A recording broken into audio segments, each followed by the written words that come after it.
안녕하세요. 결혼 2년 차의 30대 초반 남자입니다.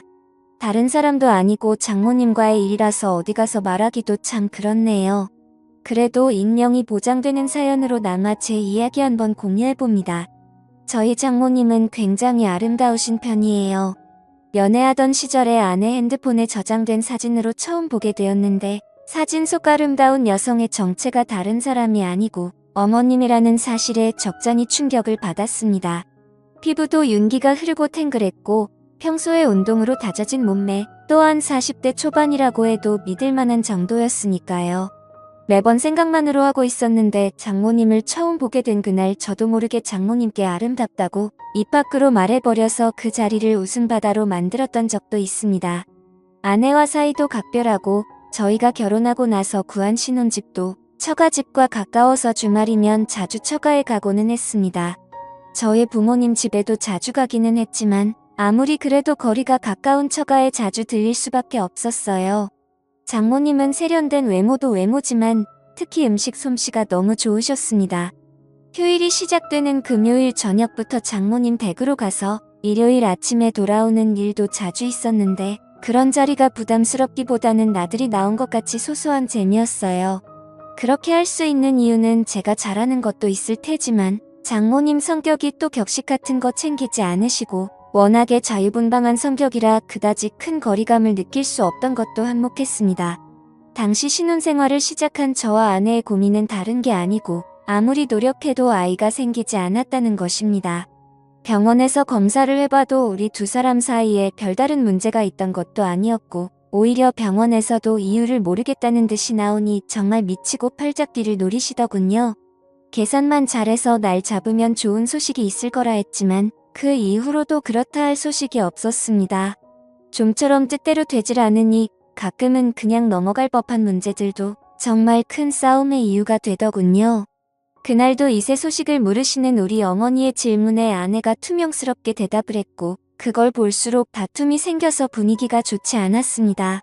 그날이 마침 장모님의 초대로 처갓집에서 하루를 보내기로 한 날이었는데 최대한 다툰 걸 티를 안 낸다고 한 건데 장모님께서는 이미 저희가 도착하자마자 저희 두 사람 표정만 봐도 무슨 일이 있는 건지 단번에 눈치를 챘습니다.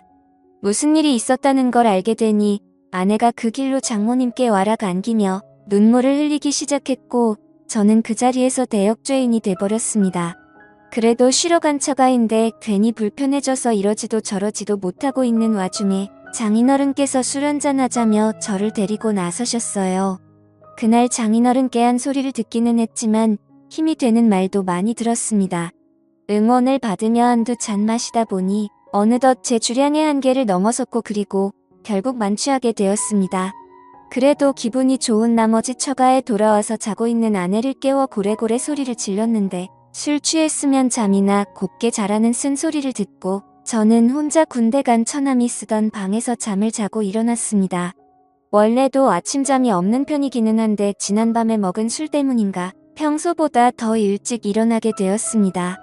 술에서 깨니 입안이 바싹 말라있고 갈증이 엄청 나더라고요. 아직 아무도 일어나지 않았겠다 싶을 정도로 이른 시간이었으니 살금살금 자는 사람들 방해 안 되게 조심스럽게 부엌으로 향했습니다. 그런데 열려있는 냉장고 문 뒤로 쪼그려 앉아서 냉장고를 뒤지고 있는 아내의 뒤를 보게 되었습니다. 술에 취해서 한 사과였지만 지난 밤에 술 취한 상태로 어쨌든 미안하다, 사랑한다고 사과도 했겠다. 아내의 기분을 떠보기로 했습니다. 평소에도 짓궂은 저의 장난을 싫어하지만 화가 나 있으면 받아주지도 않거든요. 냉장고 안을 뒤적거리느라 정신없는 아내의 뒤로 돌아가서 저의 몸을 밀착시키고 장난을 쳤습니다. 그러고 있는데 이건 장난을 받아주는 것도 아니고 화를 내는 것도 아니고 가만히 있는 반응에 무언가 위화감까지 느껴지더라고요. 정신 차리고 냉장고를 뒤지고 있던 실루엣을 확인하니 그건 아내가 아니라 바로 장모님이었습니다. 아내가 잘 때 입고 자는 치마형 잠옷과 똑같은 걸 입고 계셨어서 그것만 보고 당연히 제 아내라고 착각했습니다. 생각해보면 아내가 처가까지 와서 냉장고 정리를 할 이유가 없는 게 당연한 것인데 왜 냉장고 안쪽까지 몸통을 쳐박고 있는 게 당연히 제 아내라고 생각했을까요? 장모님은 제가 민망할까봐 배려를 해주신 건지 아무 말하지 않고 가만히 계셨습니다. 술 기운이 남아서 아파오던 머리도 목이 타듯이 오던 갈증도 한 번에 확 날아가더라고요. 머뭇대다가 제 정신이 들어서 죄송하다고 큰 소리로 사과를 하려던 찰나에 장모님께서 제 입을 손으로 틀어 막으며 아내가 깰 수도 있으니 사과하지 않아도 괜찮다고 하시며 저를 방으로 끌고 들어가셨습니다. 도망치듯 처남의 방으로 돌아와서 이불을 뒤집어 쓰고 한참을 좌불안석 애간장만 태웠습니다. 갑자기 문 열리는 소리가 들리고 저에게 다가오는 소리가 들렸는데 제가 뒤집어 쓰고 있던 이불을 확 걷어 올리더군요. 그리고 제 눈에 가장 먼저 들어온 건 제가 아까 뒤를 문댈 때 봤던 그 치마였어요. 그래서 엄청 놀랐는데 다행히 이번에 이불을 거둔 건 장모님이 아니라 제 아내였습니다. 평소보다 과격한 행동에 혹시 장모님께 무슨 말이라도 들은 건가 긴장을 하고 있는데 아내가 아무리 술을 많이 마셔도 그렇지 어른들 다 일어나셨는데 방 안에서 혼자 뭐하냐고 하면서 저를 끌고 나갔어요. 주방에는 아침 식사 준비가 한참이더군요. 장모님은 당황도 안 하신 건지 제 속 풀어주겠다고 콩나물국을 시원하게 끓였다며 제 앞에 한 그릇 놓아주시더라고요.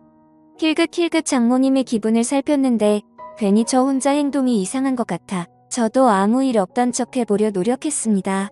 그래도 억지로 그렇게 하려다 보니 잘 안 되더라고요. 제사를 마치고 가족들이 텔레비전 앞에 모여 간단하게 과일을 먹고 시간을 보내고 있는데 결혼 전부터 결혼 후에도 한두 번 오는 처가가 아닌데도 그렇게 불편할 수가 없더라고요. 처음 결혼 허락을 받으러 왔을 때도 이렇게 불편한 적이 없었던 것 같은데 말입니다. 아내가 다 먹은 과일 접시를 치우고 자리를 비웠을 때 장모님이 제 옆으로 다가와 앉아서는 저에게 알 수 없는 미소를 건네셨습니다. 아내가 돌아오고 나서도 계속 저에게 시선을 주시면서 미소를 지으시는데 그 미소의 의미를 자세히 알 수가 없어 불편하기만 했습니다. 아내가 저를 깨워서 데려 나오긴 했지만 아직 화가 다 풀린 듯한 느낌이 들지는 않았습니다. 말도 안 걸고 저한테 대하는 태도도 몹시 차가웠거든요. 아내는 화가 잔뜩 나있지. 장모님은 자꾸 알게 모르게 저에게 이상한 신호를 보내고 있지. 그날만큼은 처가에서 보내는 시간이 즐겁기보단 지옥 같았습니다. 맛있는 식사고 편한 휴식이고 간에 어서 빨리 월요일이 돼서 회사로 출근하고 싶은 마음뿐이 없었어요. 그래도 전날 저녁에 마신 것과 술이라고 과일까지 먹고 나니 배가 불러서 잠이 술술 쏟아지더군요. 어차피 불편하게 있을 바에야 제가 잠들어 있으면 아무도 방해하지 않을 거라 생각이 들었고 이러나 저러나 눈치 보고 욕먹는 거는 똑같을 텐데 그러면 차라리 전날 저녁에 과음한 걸 핑계삼아 잠이나 자고 방해받지 않은 수면 끝에 집에 돌아가서 빨리 출근 준비를 하겠다 하는 게 이 지옥에서 벗어나는 길이라는 생각이 들었습니다. 그렇게 한참을 자고 있는데 이번에는 누가 저를 흔들어 깨우더라고요. 비몽사몽 잠결에 눈을 뜨니 코앞에 가까이 저를 쳐다보고 있길래 아내인 줄 알았는데 장모님이었습니다. 하마터면 팔을 뻗어서 끌어안을 뻔했는데 정말 화들짝 놀라고 말았어요. 비명을 지를 뻔했는데 이번에도 장모님이 그 가늘고 여린 손가락으로 제 입을 틀어 막으시더군요. 지금은 다들 낮잠을 자고 있다고 하시면서 저를 데리고 어디론가 데려가셨어요. 장모님이 저를 데리고 들어간 빈 방은 다른 곳이 아니고 바로 아내가 결혼 전에 쓰던 아내가 자라온 방이었습니다. 매번 방문할 때도 정리가 안 되어 있다는 등 핑계를 대며 저에게 보여준 적이 한 번도 없는 곳이었는데 장모님께서 이번에 저를 위해 열어주신 거예요. 방 안은 깔끔하게 먼지 한 털 없이 정리되어 있었고 그걸 보니 장모님의 손길이 구석구석에서 느껴졌어요. 그중에 눈에 들어온 건 아내의 화장대 위에 놓여있는 저와 아내가 연애하던 시절에 같이 찍은 사진이었습니다. 그리고 그 옆에는 저와 이야기를 써놓은 아내의 일기장이 있었어요. 그 안에는 아내가 저를 얼마나 사랑하는지에 대해서 적혀 있었습니다. 아내에게 이런 모습이 있나 놀라고 있던 가운데 장모님께서 아내가 저를 이만큼 아끼고 사랑하니 우리 딸 마음고생 좀 덜 시켰으면 한다고 본심을 말하셨어요. 아침에 제가 다가왔을 때를 말하시면서 이상은 없는 것 같은데 너무 조바심 내지 말고 하다 보면 좋은 소식이 있지 않겠냐고 농담처럼 말도 하셨고요. 그 말을 들으니 다시 아침에 장모님과 있던 일이 떠올라 얼굴이 새빨개졌습니다. 그렇게 아내가 연애하면서 쓴 일기장을 보고 있는데 아내가 소리를 지르며 방 안으로 들어오더군요. 그걸 왜 보냐, 그걸 왜 보여줬냐 하며 당황하는데 그 모습이 오랜만에 너무 귀엽게 느껴졌습니다. 장모님 보는 앞에서 아내에게 잘하겠다 약속을 드렸어요. 그리고 그날 저녁에 나온 이 식탁에는 스태미너에 좋다는 음식들로 한 상이 차려져 있더군요.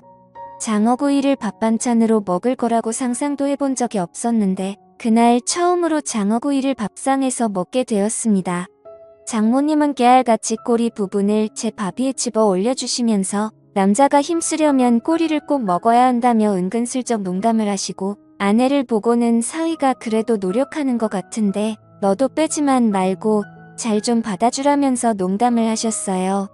스태미너에 좋다는 버섯이나 마늘 같은 것도 계속해서 챙겨주시고 철이 지나서 제가 좋아하는 겨울석화까지는 아니었지만 어디서 굴도 잔뜩 싸오셔서 준비해 주셨더라고요. 아시죠? 다들 굴은 아연이 풍부해서 장어 꼬리보다 훨씬 스태미너에 좋다는 걸요. 제가 과연 그날 저녁 식사를 한 건지 보양식을 먹은 건지 모를 정도로 기력 보충을 했습니다. 집에 가는 길에도 저녁에 먹고 남은 음식들을 양손 가득 싸주셨고요. 사위 걱정하는 장모님 사랑도 느꼈고 아내가 저를 어떻게 생각했고 얼마나 믿고 있는지도 알게 되었고요. 사실 이 사연을 쓰게 된 가장 큰 이유 중에 하나는 이날을 기점으로 언제인지 정확히는 모르겠지만 오랫동안 기다려온 우리 아이의 소식이 찾아왔기 때문입니다. 저를 응원해준 처가 식구들과 저를 사랑해준 아내 덕분이라고 생각해요. 이제 행복하고 화목한 가정을 꾸리고 좋은 아빠가 되는 일만 남은 것 같습니다.